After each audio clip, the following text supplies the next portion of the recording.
Okay, welcome everybody to this research seminar. Welcome to everybody here and people online.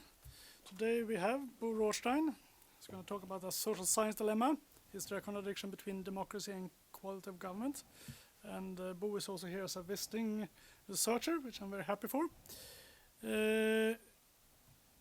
Some time back, Bo received his PhD in political science at Lund University about the social democratic state, reforms and governance in Swedish labor market and school politics in a free translation, supervised by Lennart Lundqvist, Göran Tärborn and Gunnar Olofsson. And then he moved on to Uppsala University and then on to University of Gothenburg in '94, where he took up the August Rös chair in political science. And been there for a long time, but he went to a more kind of countryside university for a little while in University of Oxford, the chair in government and public policy there. And then he returned to Gothenburg, where he has now actually retired, which is very good, because then we have more chance of having you here, which is great. Of course, Bo has published extensively, of course, a lot on corruption and on institutions. You mentioned some of his books, Just Institutions Matter, in '98, I think, Social Traps and the Problem of Trust, 2003, and then, of course, The Quality of Government, The Political Logic of Corruption, Inequality, in University of Chicago Press 2011, and you also built up this big quality of government research unit at Gothenburg, which is a very big one these days, a lot of research on corruption.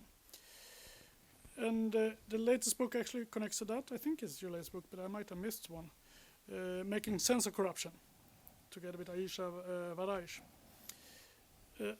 Last but not least, or perhaps most importantly, he recently received a medal from the Swedish king, 8 size, with the ribbon of the Order of the Seraphim, which I'm a bit surprised you don't carry it today, but I sleep with it. Yeah, exactly. So Bo, the floor is yours. I'm delighted to be here at the Institute. I'm having much fun and interesting conversations. Yes, this is a dilemma that I have discovered. And the talk is about even more recent publication. It's the Oxford Handbook of Quality of Government that I and 3 of my colleagues got published about a month ago. It takes a while to publish these things. And, it's 39 chapters, 64 authors.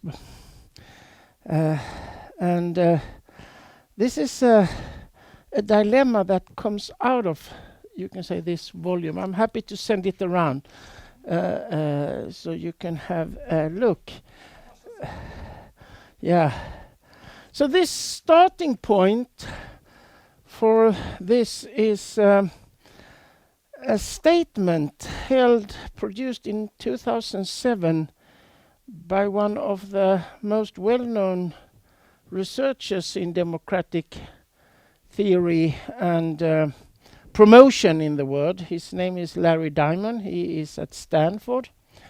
And this is what he said when they were celebrating the 25th year of the US-based National Endowment for Democracy Promotion, set up by the Reagan Commission. And this is in 2007, so this is before we had this downsliding of democracy in the world. You can say this is one of the years when we had most democracies in the Western world. And he says, there is a specter hunting democracy in the world today. It is bad governance that serves only the interest of a narrow ruling elite, governance that is drenched in corruption, patronage, favoritism and abuse of power, governance that is not responding to the massive and long-deferred social agenda of reducing inequality and unemployment and fighting against dehumanizing poverty. Governance that is not delivering broad improvements in people's lives because it's stealing, squandering, eschewing the available resources. So this is one of the big promoters of democracy in the world that gives this little warning. Now, he has been one of the intellectual inspirations for this quality of government institute. We choose to call it the quality of government and not governance because it's utterly difficult to define what is governance. It's also there is no verb. You cannot say what are you doing when you are governancing. So this is a little conceptual thing here, but it's about the exercise of public power, not democracy, not the access to public power. That is sort of the distinction we have made. It's also known as state capacity or bureaucratic qualities. This is basically terminological differences. But we think it's important to, and this is the agenda for this volume, to differentiate between how well the democracy works, what you can call quality of democracy, and quality of government, because we from the beginning wanted to see how they were related. There are lots of people who conflate these things, but we think it's conceptual precision is a virtue, and you cannot see how they are related if you do not distinguish between them. And what comes out of this book is that both things are, from a normative perspective, much wanted, and also because of many what is called valued outcomes. But they are based on very different basic principles. Quality of democracy is based on the principle of political equality. Comes from one of the most well-known democratic theorists, Robert Dahl, equality of voting, everyone have the same right to free expression and so on, and the right to stand for office. But this doesn't really work, because when policies are going to be implemented, we actually don't want equality. We want sort of each and every case to be treated according to his and her merits, right? So we basically want teachers in the school to tailor what they do to the specific needs of the children, and also people at hospitals and judges should not treat everyone the same. They should actually tailor their sentences to each and every case and so. So here we argue based on and this comes very much from John Rawls, that we say that the basic principle here is impartiality, and this is a quote from Rawls. He says, "For it's supposed that if institutions are reasonably just, then it is of great importance that the authorities should be impartial and not influenced by personal, monetary, or other irrelevant consideration in their handling of particular cases." So if you look at the operational logics of electoral democracy or quality of democracy, they are quite different from quality of government. In electoral democracy, one virtue is, of course, partisanship. You become active in democracy because you want something for something. In Swedish, du tar parti för någonting. For the poor, for women, for the third word, for the environment. That's the whole idea of democracy. It's partisanship. And one virtue, if you're going to be successful, is of course that you're good at rhetoric that sometimes degenerates into demagogy. It's very person-centered. Individuals, political leaders attack each other. Ideological mobilization is of course central to electoral democracy. You get by in electoral democracy by showing political loyalty. That's the thing, of course, and the ideological orientation is super important. And it depends on outside financial sources, either from rich donors or from the state, that you get money. If you look at quality of government, it's actually a very different idea. It's impartiality. You're not supposed to take into consideration partisanship. This is also stated in the Swedish constitution. Instead of rhetoric, it's matter of factness, right? Saklighet in Swedish. It's not to be person-centered, it's to be impersonal. Instead of ideological mobilization, it's neutrality. Instead of political loyalty, you have meritocracy. And instead of ideological orientation, it's a more epistemic thing. The civil servants or the experts should sort of base their advice and what they do on factual knowledge about the case or the policy. And should not be dependent, not take money from outside sources, should be dependent on internal financing. Now, first, and I've shown this before, if you look at the effects of human well-being, this comes as a big surprise. Electoral democracy is supposed to have positive effects on human well-being. You know, if the people rules, they should improve for the people, right? It makes sense. And this is the idea of what you can call the will of the people theory, that voters will support candidates that improve their capabilities to live the life they value. You can think of this as Amartya Sen's capability theory. However, in 2011, Amartya Sen, this famous philosopher economist, published an article in New York Review of Books titled Quality of Life, India versus China. And he is of Indian descent and has always hailed the Indian democracy for preventing famines and so. But he had to realize that, and he writes about this in the article, and it's very problematic for him, that it's very clear then, at least in 2011, that authoritarian communist China outperformed liberal democratic India on every measure we have on human well-being. Anything. If the 6 years old, how much they weigh, if the 10-year-old can read, infant mortality.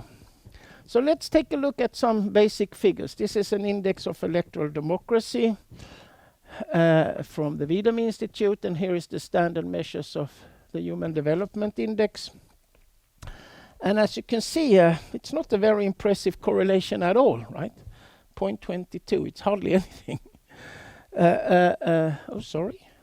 Maybe, Bosse, maybe you quickly should say something about what's in this index, I guess. Everything, that's a problem with it. You know, it's all the measures you have on infant mortality. I think it's some 60 measures. We don't use it so much because everything that can explain the variation is already in the index, so we use smaller things, but this is very standard.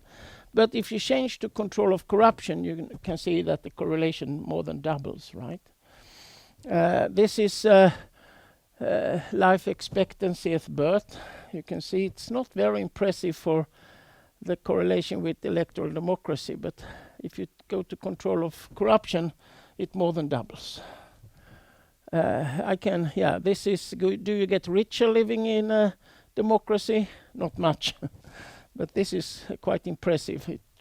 It's 3 times as much if you can get control of corruption. So, and I could show 30 such simple scatter plots with other measures. It's the same all the time, whatever you have. Now, there are people saying you do not have democracy to produce good outcomes. You have it for producing political legitimacy. That's the whole idea of democracy. And in political philosophy, it has been taken for granted that political legitimacy is based on democratic rights. Fine. This seems not to be the case. This is from one of the chapters in this book by my colleagues Jonas Linde and Staffan Dahlberg, very much based on hard empirical evidence. They say the level of impartiality in the public administration does a much better job in explaining the variation in satisfaction with democracy. The explained variance is more than twice compared to that of electoral democracy and 16 percentage points larger than for economic performance. Here is, this goes back to 2006. Bruce Gilli, also based on lots of data. He showed, comparing 78 countries, that general governance, a composite of the rule of law, control of corruption, and government effectiveness, clearly has a large, even overarching importance of global citizens' evaluation of the legitimacy of state. It is notable that democratic rights, while certainly qualifying as one of the most important causes of legitimacy, turn out to be roughly on par with welfare gains, what you get in terms of pensions and healthcare and so. And both these are far less important than good governance. And then he adds, this clashes with standard liberal treatments of legitimacy that give overall priority to democratic rights. And you have a long list of political philosophers who signed with their blood in ink that this should be the case. How can this be explained? My theory runs like this. In elections around the world, about a third of the electorate does not bother to vote, right? Even fewer take part in demonstrations, sign petitions, or write letters to the editor, or use their democratic rights. Sometimes you live in a constituency where your vote is forever wasted. You are a Republican living on Manhattan, or you're a Social Democrat living in Djursholm. You can vote forever, nothing will happen, right? Now, if you cannot or will not use your democratic life, what happens with your democratic rights? What happens with your life? Gustav, if you don't vote in the next election, what will happen to your life? Nothing, right? However, if you cannot get medical care for your children because you cannot afford the bribes at the public hospital, the police won't protect you because you're a minority. The fire brigade won't come because you call from the wrong part of the city, or you do not get the job in the city hall for which you are most qualified because you're a woman or a minority. Really bad things happen with your life. So it's not unreasonable from a micro perspective to take this position. I just want to make sure I'm not arguing against democratic rights. I'm a big fan of democratic rights. But this is an explanation for why people take the procedural things on the output side very seriously. What happens if you do not have legitimacy at the output side? It will make it very difficult to establish a working social contract. People will not trust that if they pay their taxes and play by the rule, they will get what they expect to get from this social contract. Healthcare won't work, education won't work. And a society with a well-functioning social contract, I think, is very important. This is where citizens receive public goods and various social insurances and public services in what they perceive in a fair and even-handed manner, in exchange for their taxes that are collected in a fair manner. So, and without this, it's, for example, very hard to do anything about corruption. What does it look like if you do not have a social contract? This is from a very good article by some African colleagues published in 2017. What is wrong with the fiscal social contract taxation in developing countries? And they have interviewed small business and medium businessmen in Nigeria. And this is what one of them are saying. What do you mean by tax? I'm sponsoring 2 children's education abroad because of incessant strikes at our university. There is no public water in my house, so I operate a personal borehole. I power my business with the private generating set. Do you know how much I spend on this? What tax do you want me to pay? So this is what it looks like if you don't have a social contract. I don't think this is only a third world problem. I think what has happened in elderly care in Sweden is on the fringe of this problem now. Then, of course, the hope has been, and this has been a big hope in most developing and aid organization, that if you get electoral democracy, this will improve quality of government. People will oppose politicians that are engaged in corruption or similar activities that lower the quality of government. However, in many elections, a majority votes for politicians that are known and have a known record for being engaged in various forms of corruption and are disrespect of the rule of law. We have Bolsonaro, we have Donald Trump, but we also have at the local level actually mayors in both the United States and in Eastern Europe that has been re-elected while serving time in prison for corruption.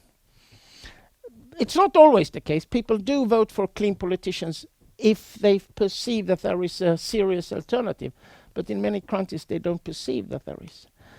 And then you have this book, Democracy for Realists, Why Elections Do Not Produce Responsive Government, by two famous American political scientists, Aachen and Bartels. And what they show is voters are not capable of securing responsible governance. They are too short-sighted. The issues are too complex. They are too partisan. It's too difficult to understand where to place responsibility. So it's not only that sort of voters have difficulties actually differentiating between the policy alternatives that are presented. They also, what is known as, oh no, I forgot the term, but afterwards, voting out the rascals actually do not work as good as we had expected. Retrospective accountability doesn't work so very good. And here we know we have a number of elected political leaders around the world deliberately attacking the quality of government and the rule of law. Currently, there are reports how the Trump-dominated Republican Party in the United States are doing something very dangerous. They are trying to force out impartial, independent election administrations in the state and at the local level, and replacing that with their political allies. And at least one conservative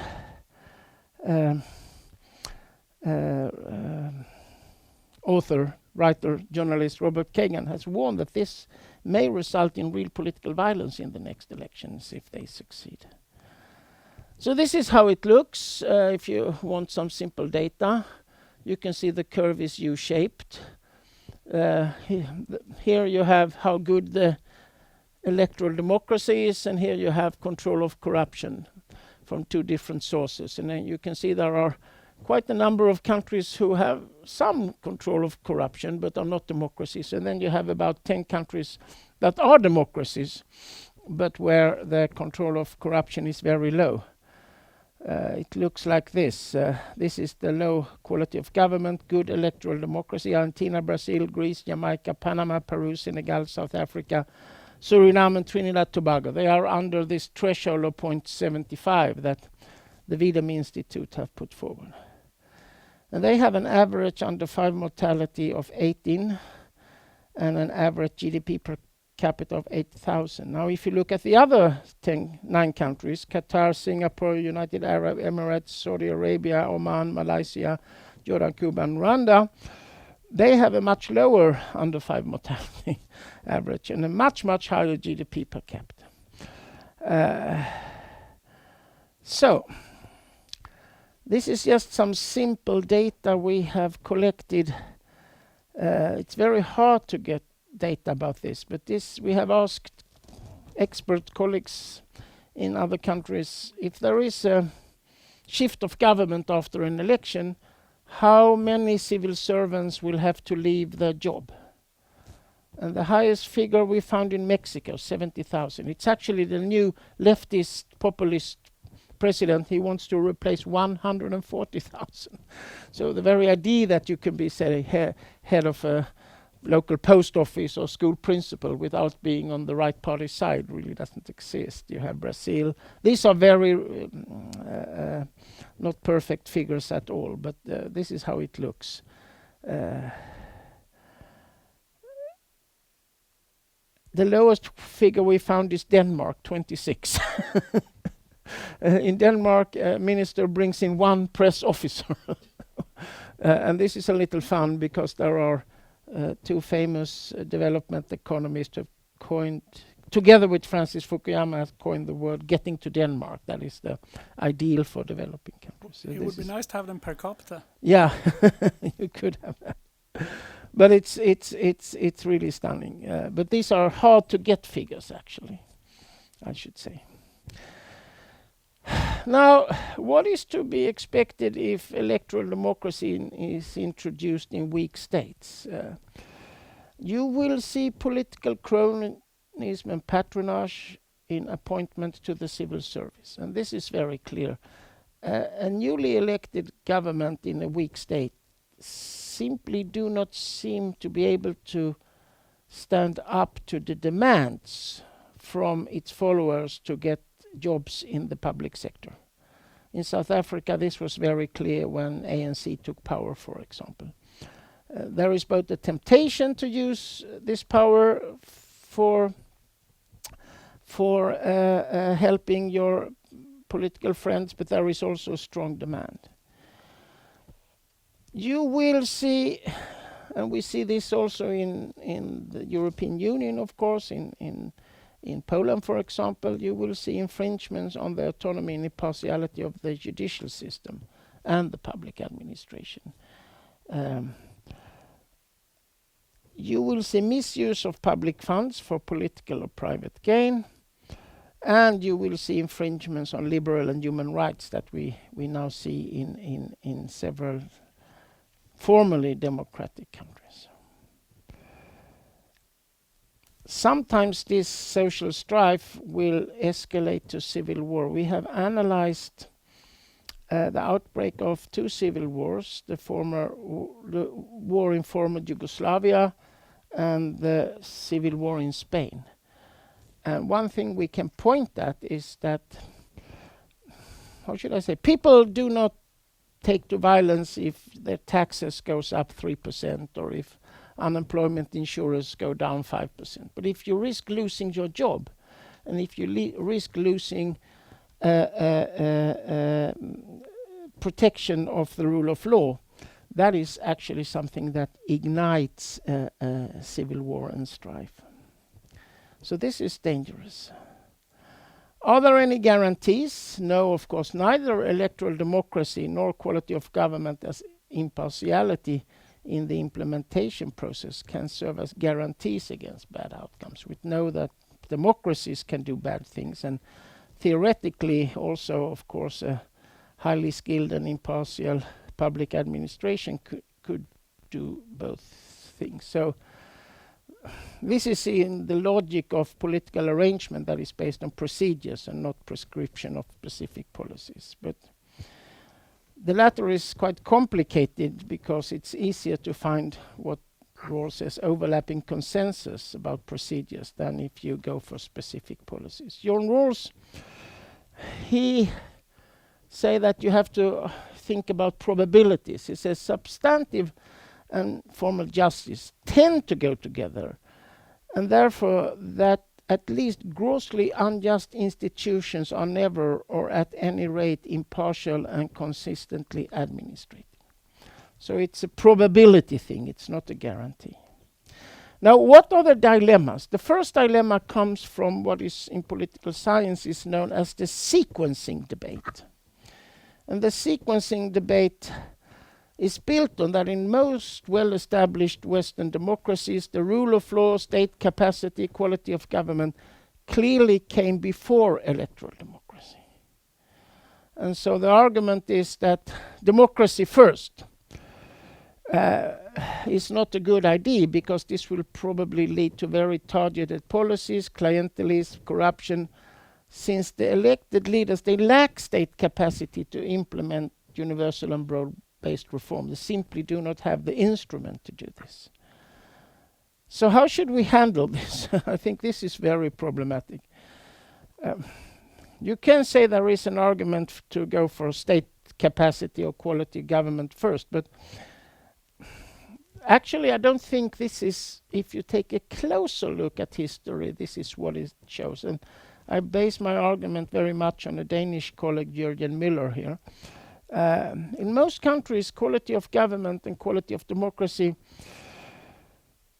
are sequentially intertwined, either in virtues of vicious cycles. So you get a little more or a little less, and a little more and a little less of both. And if you go back to European history, you see there is a lot of proto-democratic instances in local government, in parishes, in guilds, in the administration of cities and so on, before we get real democracy. And this goes hand in hand with the development of the rule of law and quality of government. And then I think there is a second now. I think it's normatively hopeless to say to people who risking their life fighting for democracy in places like Myanmar or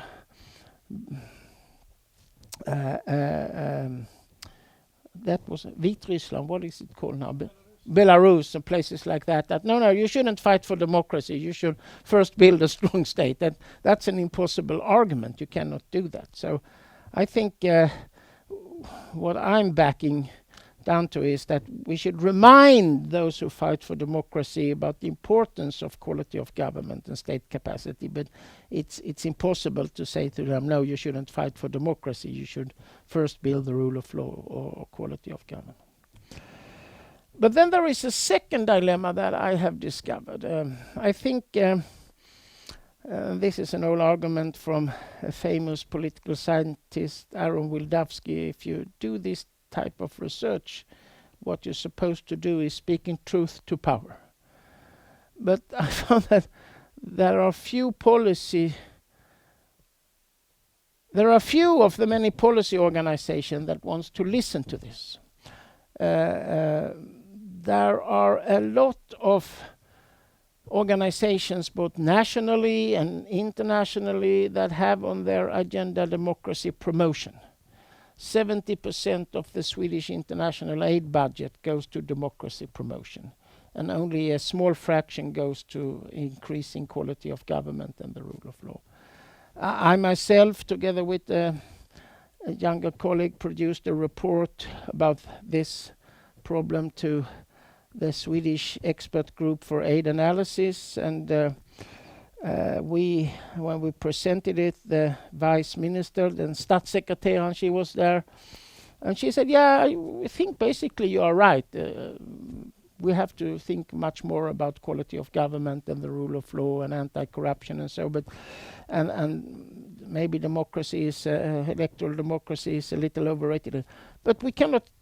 This doesn't work politically. We cannot sell it to our party members, to our party. It won't work.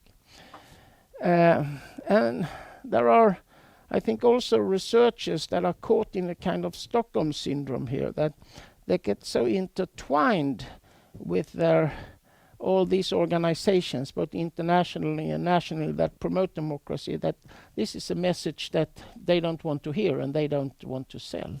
So I think this is a kind of moral dilemma that we are in. I have really no way to handle it more than continue to argue that we should think of both when we try to think about how to improve human well-being in the world. Yeah, let me end by showing two paintings that I like a lot. This is a painting, a mural painting.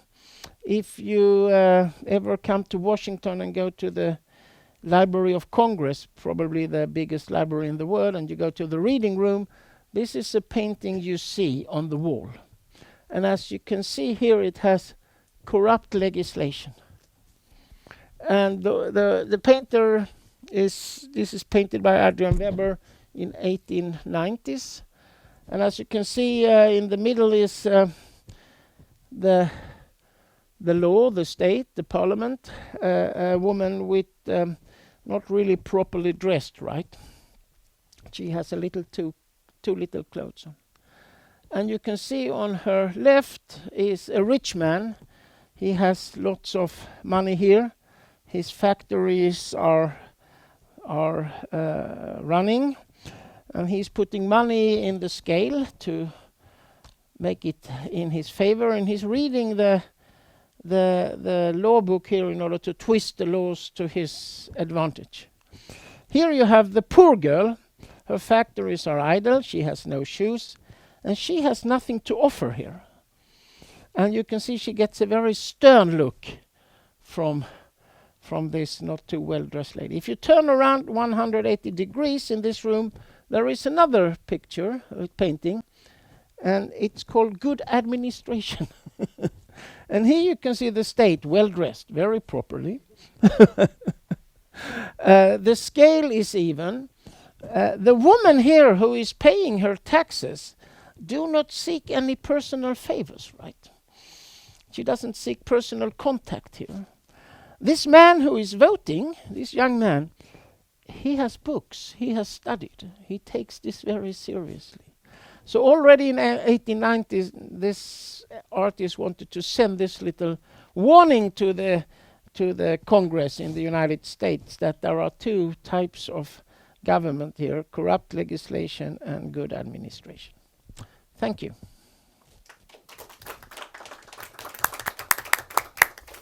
Thank you very much, Bosse. So we're now getting into the question-answer period. And for the people here, it's a normal thing. You put up your hand for a question. But we also have people online, and then you should write in the chat box, the chat function. So if you wish to ask a question, you should write it in the chat. And since we are a mixed researcher, please write your field too, because we like to mix questions from different fields. We also allow for follow-up questions, so then you just write in the chat follow-up and the name of the person you're following up to. And for you here, you just put up a finger, and we will understand it as a follow-up. Good, so then we should start, and the first question is from Christer Byqvist.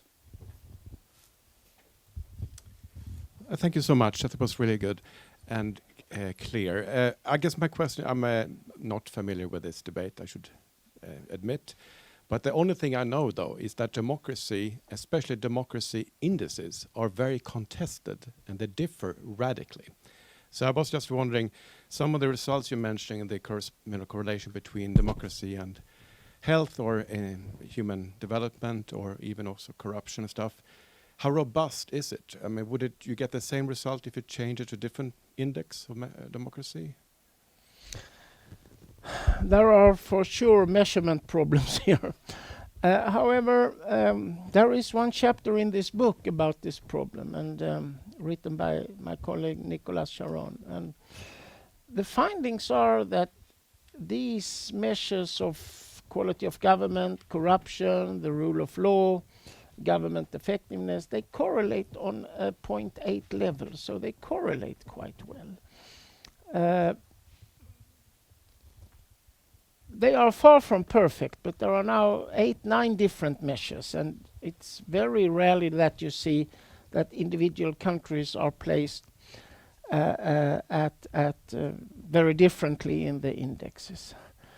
And they, of course, have different ideas about what is the rule of law. People measure something a little different than the corruption people, who measure something a little different than the government effectiveness. So there should be differences. The problems, as I see it, are in another area. We find also, we have done measures of regions in Europe. And in a third of the European countries that there are quite strong, even in one case dramatic differences between regions in the same country. So take Italy, a well-known case. There are regions in northern Italy that are almost as clean as Denmark, but the regions in the south are maybe not as Kenya, but as Albania, which means that giving Italy one figure is a little meaningless. Then there are also differences between different policy areas, we find. So in some countries the police can be hopelessly corrupt or dysfunctional or incompetent, but the healthcare system works, or vice versa. So here is one measurement problem, but that is more how fine-grained you want to be in your measurement. Then there is another problem, and that is, of course, how you should see a country like Switzerland or Liechtenstein or Luxembourg, that in all the measures come out very well, but we also know that they are home for tons of money that comes from corrupt leaders and politicians in the world. So what to do with Switzerland here? But this is a conceptual problem. The democracy indexes are not so problematic, I think. I think the the VIDA measures, since they have so many experts and are so meticulous, are quite reliable, but they do not differ very much from Freedom House or from Polity4. When I started this business, I was very afraid about the measurement problems. I'm not so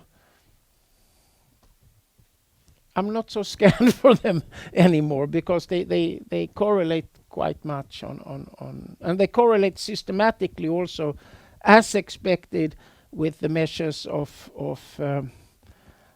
human well-being that we have. So I might be mistaken, but I thought the freedom of house measure included quality of government. Yeah, that is a big problem, of course. Yeah, that is why I don't use it here. But they can't then be the same result, right, if you use that measure? Well, this is... If we go back here to this...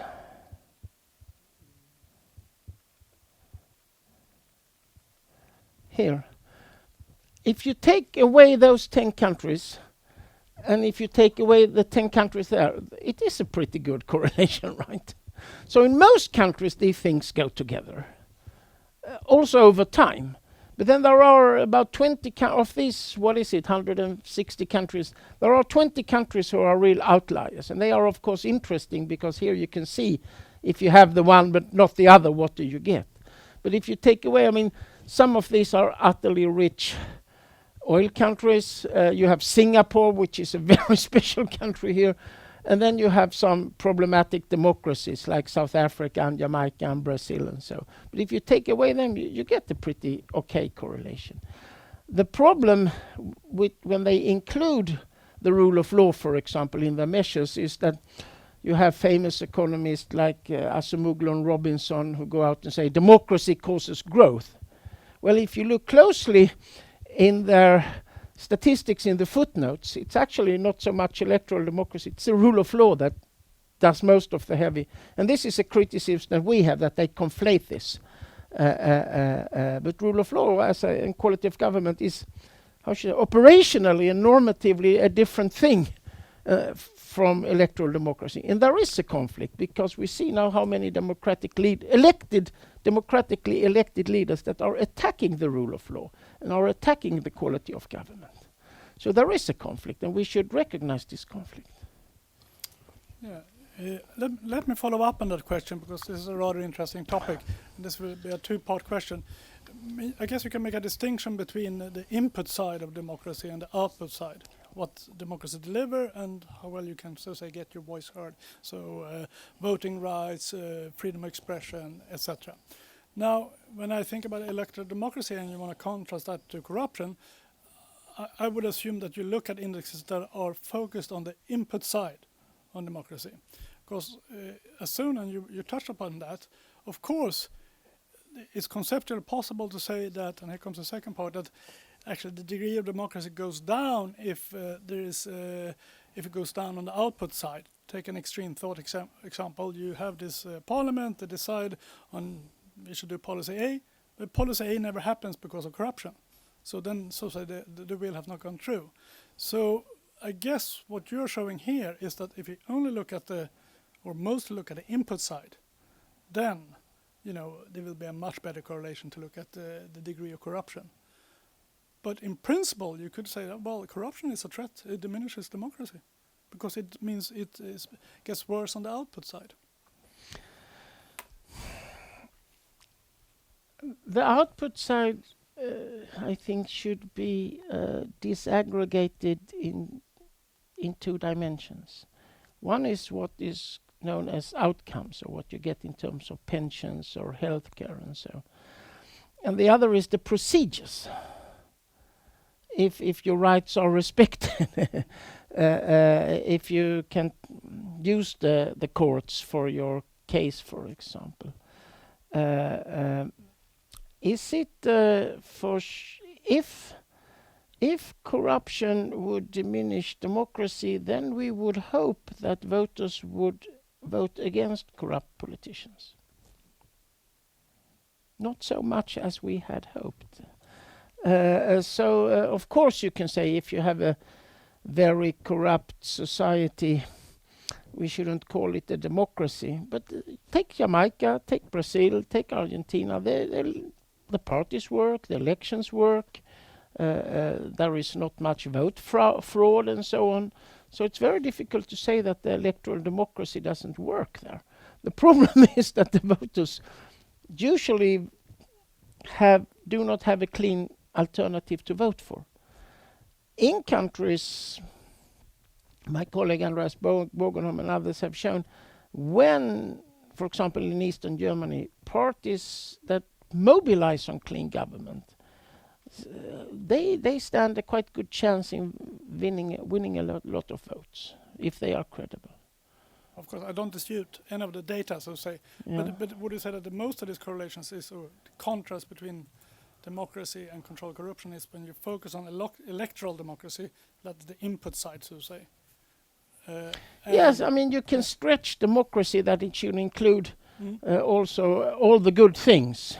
That's good. But I think it's where good that do the you want to parliament get draw the policy line? There are, the Sweden, they have participatory democracy, liberal democracy. They have. The problem with concept stretching was, for me, put forward when I was a PhD student in Lund hundreds of years ago, and then planning was the big thing in public administration, urban planning, social planning, and so. And then Aaron Wildavsky, what the planning people did was that they stretched the concept endlessly. So I'm now planning to drink some water, right? And he wrote an article saying, if planning is everything, maybe it's nothing. There is a problem here with concept stretching, of course. And this is also what the policy organizations are doing. So they want to include everything that is good into democracy. But then it becomes a little meaningless and you cannot measure it. Of course you shouldn't do that, and I agree with you, there can be a problem there. But I think that on a decent definition of democracy, there should be some kind of output coming from the elected politicians. I don't think that is concept stretching. But we can continue discussion later. There's many more people here. Oh, Ludwig has a follow-up on this one. Okay, so now it's going to be even more stretching. No, Ludwig! Yes, I had a follow-up on Gustav, and I think I agree with Gustav's point here, and I think you could put it as a criticism of the indices of democracy that we use when we sort of describe the relationship between corruption and outcomes, and corruption and democracy specifically. I mean, electoral democracy and all the other indices that are widely used today, including those of VDEM, are very proceduralist on the input side. And so it seems that we are, what a potential lesson of your presentation of your research, Bo, is that we have been thinking about democracy in a too restricted sense, because what people want when they want democracy is, of course, not just the right to vote and the right to participate in politics, as if their preferences and their wishes wouldn't matter for the outcome. What they want, of course, is influence on the output of public decisions. And in order for that output to materialize, it is not sufficient that they have just rights to participate, but also that there is a capacity of the governments to actually implement those decisions. And if that's what we mean by democracy, if that is what we really should mean by democracy, then some of these indices of democracy that we are used to employ in this research are actually a bit misleading. And maybe that's one of the conclusions you can draw from your research, that we have been thinking about democracy in a too narrow sense.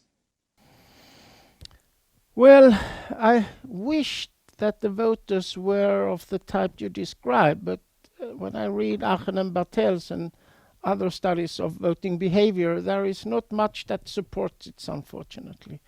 And then, if I would follow you, we would say, well, democracy has never happened in South Africa. Because in South Africa, many of the measures of human well-being are now actually worse than they were in 1994. And yeah, I wish you the best of luck standing up and saying, oh, we never got democracy in South Africa. He doesn't need to say that. He can just say, look, it depends actually what policy they try to push through. But you can say there's a lower degree of democracy than if you take this into account. But still it's good maybe on electoral democracy. but not when it comes to putting things. Yeah. Sorry, Ludwig, I shall let you speak.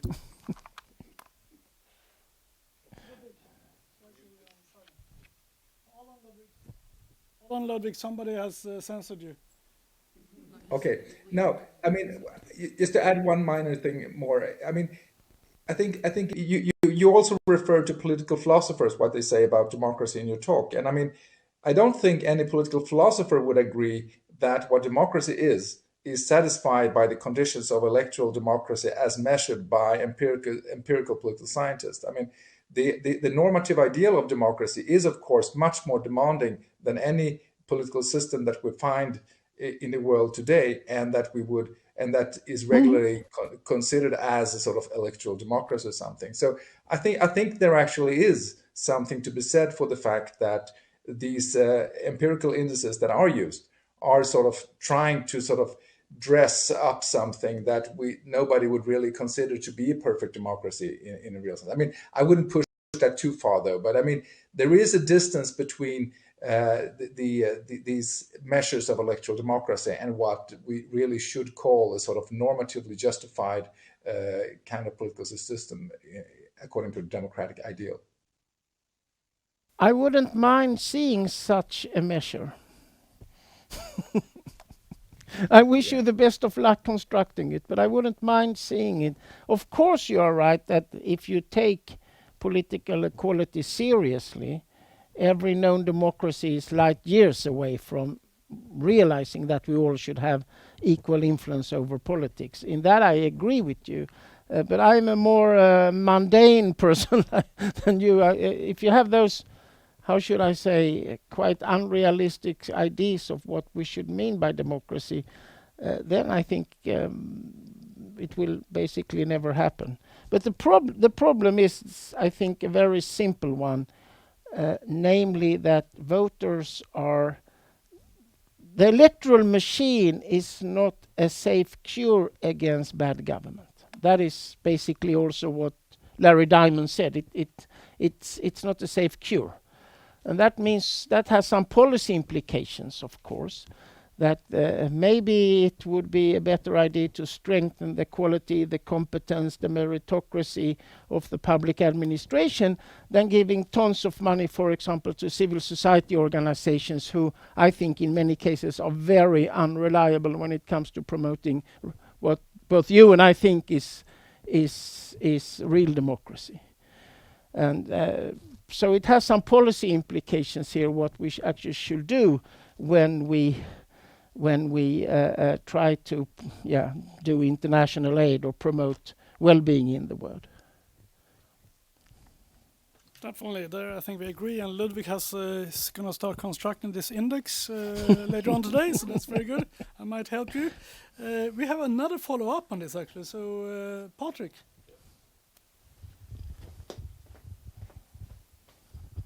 Thank you. I'm not so sure about the this index, including the output of democracy, if that's even a good idea, because it would demand then that not only that people get to vote and say their meaning, but that they have to vote for the right thing for it to count as a democracy, and that's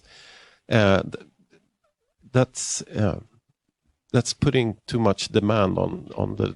It's stretching the term too much, I think, because people can vote for bad governments, and they do it all the time, and that is the will of the people, and then it's a democratic choice. So I don't see the point of this suggestion.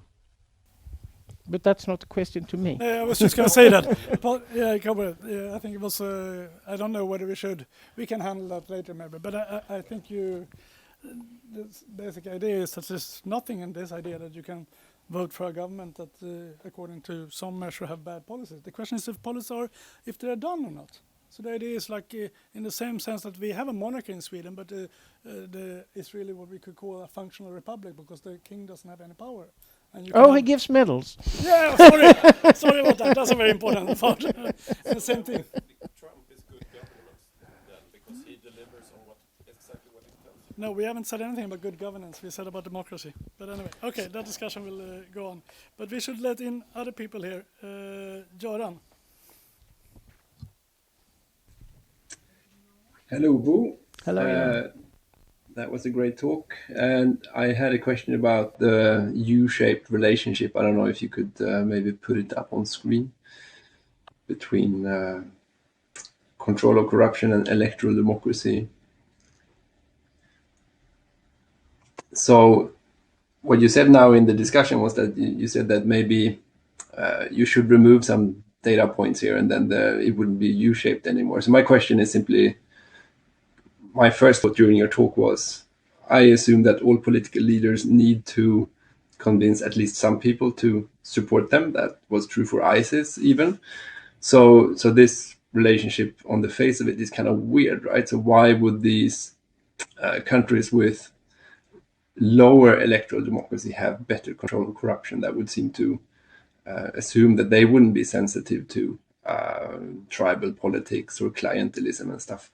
But now in the discussion, you said that you should probably just take away some data points here and then it wouldn't be U-shaped anymore. So my question is, do you think that we should remove those data points because they are just weird outliers? Yeah. What I'm saying is I don't want to use this data to say that we should tell people in non-democratic countries that they shouldn't fight for democracy. They should go for trying to improve the quality of government. As I mentioned, I think this normatively is hopeless. But for a majority of the country, these things have gone together. So the most probable thing is that if you improve democracy a little, you are likely to improve quality of government also, and the other way around. If quality of government goes down, then you should will see a lower quality of democracy. So I don't want to take them away. This is just from a policy perspective. If you have 160 countries and you say for 120 we have this virtuous or vicious cycles, then that matters a lot for what type of policy advice you could give. Yeah, that's good. So in terms of explaining why this graph is U-shaped, what's the explanation for, and I'm talking specifically about the lower left quadrant here. This. Yeah, well, I don't see your hand now, but I'm talking about the countries that have low electoral democracy yet control of corruption is improved. What explains that? For Singapore, it's very ideographic. They have had rulers who are very unusual for an autocratic country. They didn't enrich themselves. They went very much for improving the quality of the public administration. They went very hard for against corruption. The Lee Kuan family. I think when I look at them, it seems to be one explanation per country. Yeah. So it's very difficult. I have no explanation for the countries that seem to have reasonable quality of government, but not democracy. It's easier to explain the other countries why you have democratically elected governments that lowers the quality of government. As I mentioned, there are strong temptations in weak states and in newly democratized states for governments to infringe upon the quality of government in order to support their followers and so on. But I think we need the country expertise. I mean, there are very different countries here. You have Rwanda as one of the countries with no democracy, but have managed to get control of corruption, which is an utterly different country from Senegal and from the United Arab Emirates and so. So I think it would be utterly hard to come up with a explanation that would cover all or even most of these cases. Are you satisfied with that, Göran? Yeah, that's good to hear, because the worry was that every democracy skeptic from Plato and onwards were right all along, that the problem is that these democracies encourage politicians to spend on their supporters in a way non-democracies don't. So that would be maybe another difficult point to sell politically, I thought. But thank you. I'm satisfied. No, I'm not arguing for the rule by the bureaucrats. Maybe rule through the bureaucrats, but that's a different thing. Just a quick follow-up on that, because you mentioned China earlier and China outperforming India. Doesn't China have a big corruption problem? I've written 2 chapters about China. They have, for sure, a corruption problem. But they also have a very special type of public administration that combines high meritocracy with political loyalty. I have called this, in organizational theory, it's a quite unusual word, but it exists. It has various names. The cadre organization, the mission organization. It's a type of organization that exists, but it's quite rare. So you combine meritocracy with strong political orientation.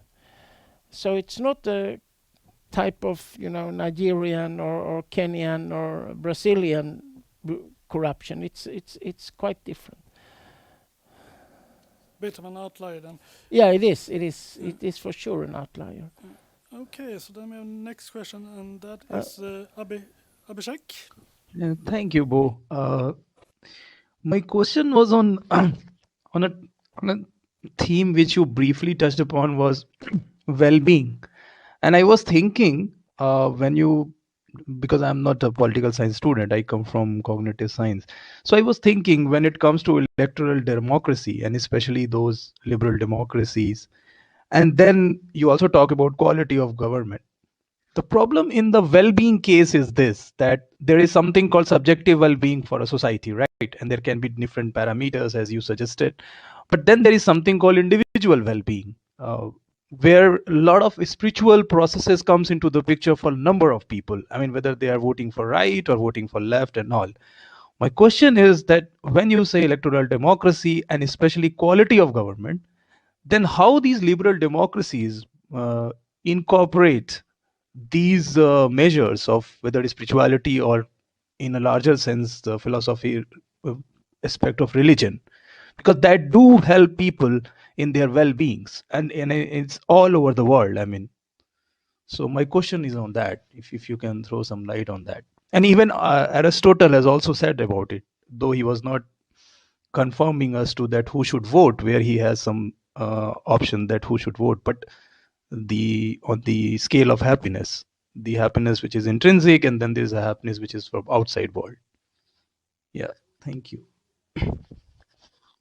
I'm very much out of my league if I'm going to answer this thing about individual spiritual well-being.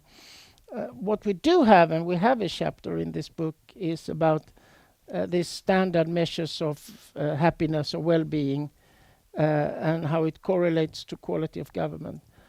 And the story runs like this, that there are 2.5 reasons, as it can be measured, why people are satisfied with their life. One is if they feel that they are healthy. Subjective health is very strong.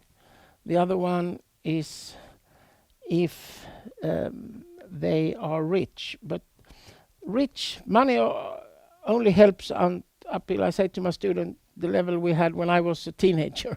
Then it fades off, actually. The third thing is actually that people get seriously unhappy by working in or working at workplaces or living in countries where they feel that the institutions are corrupt, discriminatory, and unfair.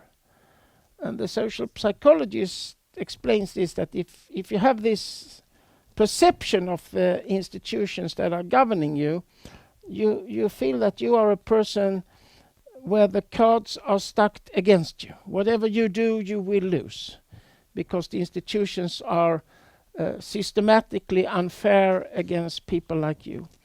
When it comes to the correlation between corruption and religion, the data shows, the aggregate data, the simple correlation is very clear. The more people do religion, the more corrupt is the society.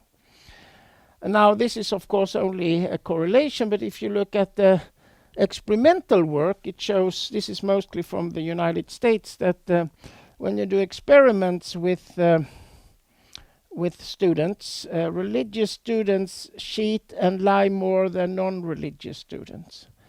And you also find, when you compare children who grow up, and this is from 6 countries, not all Christian, children that grow up in a religious family come out with much worse moral values when it comes to nationalism and tolerance and so on, than children that grow up in secular families. So that is our findings. They are also not popular, I can say. Happy with that answer? Is it possible to have a small follow-up? Because yes, please go. I also because the thing is, my question, because what data you said that this data which, because when I personally am not comfortable what you said about this data, that student who said that in US, and maybe it's a very specific group. But my question was on spirituality. Let's say, because a lot of governments, let's say even governments in, let's say, Bhutan, a lot of countries, they are incorporating like Ministry of Happiness and things like that. So it's not just a religious phenomena. I mean, that's what I said, religion may be a overarching effect, because a lot of these practices for well-beings comes from religious philosophy. We cannot disassociate completely. So my question was that this is already happening in the electoral democracies like Bhutan and in other places. Yeah. Now they have these ministries, so they are part of these electorally democratic institutions. But where does it fit in? Because it will have as you said, it will have its own conflict with liberal democracies, because the moment you bring religion or religion philosophy, spirituality, because not everyone understands that these are two different things, but it is so crucial for individual well-being. And after COVID, it's on surface, and even in China, this is happening. You could see that, because after COVID, with Buddhists and all those things. So I wanted to know more on that, if you can say something. That's it. Thank you. Sorry if my interjection was long. I know of the existence of these ministers and public administration for happiness.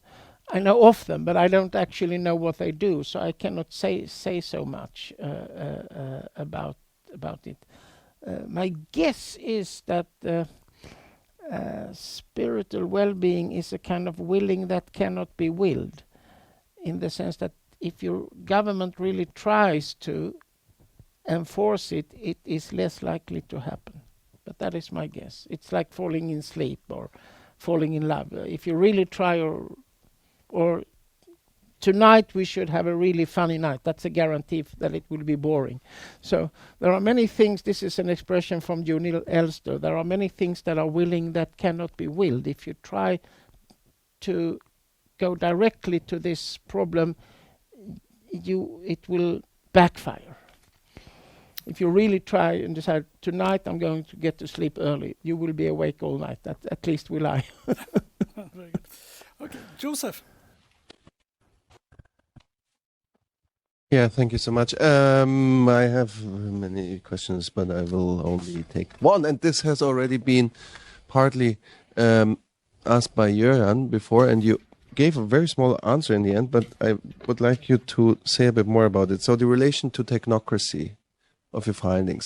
So I got it right that it's not an argument for technocracy, but what is it an argument for, and what does it imply? So if the bureaucrats are better than anything that is produced by democracy, who protects the bureaucrats from influences? I mean, this is an old argument. Many neoliberals have made this. This is a Hayekian argument. This is maybe also like a Buchanan argument.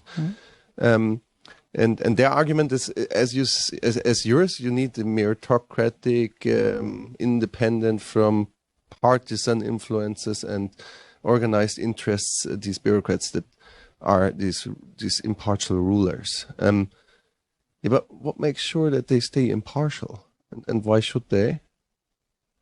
And what's your I mean, how do you? What's the idiosyncratic position of your argument within this there big pile of stuff? That's a very good and central question. And as I said, I'm not arguing for rule by technocrats.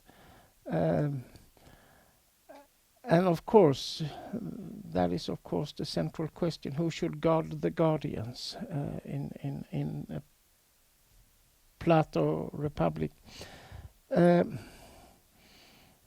I base my argument on a small section of democratic theory known as epistemic democracy. Cohen was one of the first who put this out. And it says basically that we do not accept a decision as legitimate just because it's taken in a procedural, democratic, correct way. We have two additional demands. It should be right and it should be true. Right is taken care of by the human rights agenda, right? But true is of course, if the Swedish Parliament tomorrow would decide that 2 and 2 is 7, and that is what we should teach in the schools, none of us would accept it, right? Even if it was a very big majority. This is not a trivial thing. Take the former president of South Africa, Thabo Mbeki, and his policies against HIV/AIDS. That went very much against what the established medical profession said, or completely against.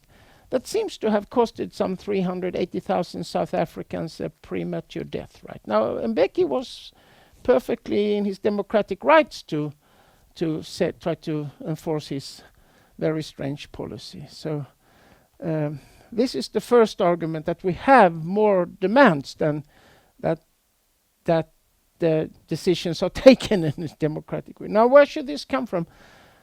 My colleagues Victor Lapuente and Carl Dahlström have produced a fantastic book titled Organizing the Leviathan. And what they show is that the best systems for producing valued outcomes is where the elected politicians and the bureaucrats have to work together and checking each other out. So their argument, and they back this with lots of data, is that politicians are a little too opportunistic, right? And the bureaucrats can be a little too isolated from the people. But if both these groups have to work together, and how should I say, they are arguing for, and I think they're right, not rule by bureaucrats, but rule through bureaucrats. So the politicians, there should be a system where the elected politicians actually at least have to take the established knowledge coming from the experts into account before they make the decision. So that is why I call the system rule through bureaucrats, or rule through, not by, but through, right? Politicians have the legitimacy from their voters, of course. But experts and high-level civil servants, they have the legitimacy from their peers. If their peers thinks that they are not producing epistemically correct advice, they will lose trustworthiness. So it's not an argument against, absolutely not against electoral democracy. It's an argument that electoral democracy, without a reasonably honest, competent, uncorrupt civil service, public administration, will not produce good outcomes. It's as simple as that. And that we should think about both, not just one, as most organizations that are engaged in development, and many of my colleagues say, who think, democracy will cure everything, including unlucky love affairs and shoe problems with headaches and so on. Happy with that? Do you want to follow up? I mean, it sounds a bit like a Swedish myndighetssystem. what they show, if I can go in more detail, is actually quite interesting. They show it's not a German, Spanish kind of silo type public administration where you go in, you take an exam when you're 24 and then you move up like this and you're very isolated. It's the more New Zealand, Australian, Canadian, Danish, Nordic type where it's more open to real meritocracy that produces the best outcomes. So it's not an argument for a very, how should I say, stern type of traditional Weberianism. It's more an argument that what should count is not the years you have been in the public administration, but your real competence for the thing that you are supposed to take care of. Yeah. So it could be the Danish one in New Zealand, Canada, more open but still very professionalized public administration. Very good. So then on that note, if there are no more questions, join me in thanking Bosse for this great talk. Actually, thank you. Thank you very much. And as I mentioned, we have seminars coming up. Our own Bo Malmberg is coming up December 1st. And then December 15, we have Daniel Hausman on allocating healthcare fairly. So you're very welcome to that. Thank you.